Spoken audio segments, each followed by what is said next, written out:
आता अन्य घडामोडी. लातूरमध्ये पावसामुळे मोठं नुकसान झालंय. जिल्ह्यातील एकूण 36 महसूल मंडळात अतिवृष्टीची नोंद झाली. यात 27 जनावरं, 605 कोंबड्या मृत्युमुखी पडल्या आहेत. 116 घरांचं नुकसान झाल्याची माहिती प्रशासनाने दिली. जिल्ह्यातील मांजरा, रेणा, तेरणा, तावरजा, तिरू या नद्यांसह अनेक प्रकल्प ओव्हरफ्लो झाल्याचं पाहायला मिळतं.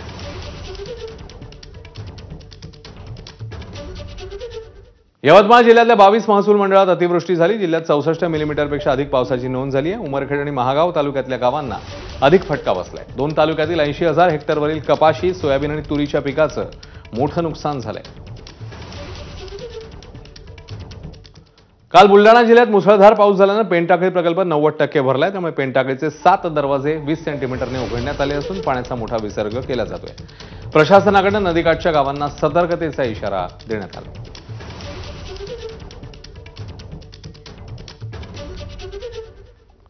बीडच्या वडवणी तालुक्यात पूल नसल्यानं गुडघाभर पाण्यातनं वाट काढत अंत्ययात्रा न्यावी लागली आहे. मागील 3 दिवसांपासून जोरदार पाऊस झाल्यानं नदी नाले ओसंडून वाहत आहेत. अशातच पूल नसल्यानं अंत्ययात्रेदरम्यान पाण्यातून वाट काढावी लागलेली आहे आणि त्यामुळे नाराजी व्यक्त करण्यात आली आणि लवकरात लवकर हा पूल बांधण्याची मागणी स्थानिकांनी केली.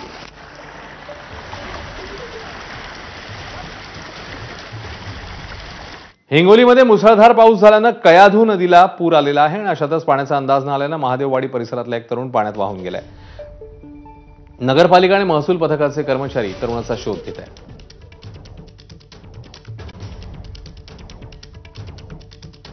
नाशिकच्या मालेगावमधील गिरणा नदी दुथडी भरून वाहतीये. मात्र नदीवरील पुलावरून काही तरुण स्टंटबाजी करत असल्याचं पाहायला मिळालं.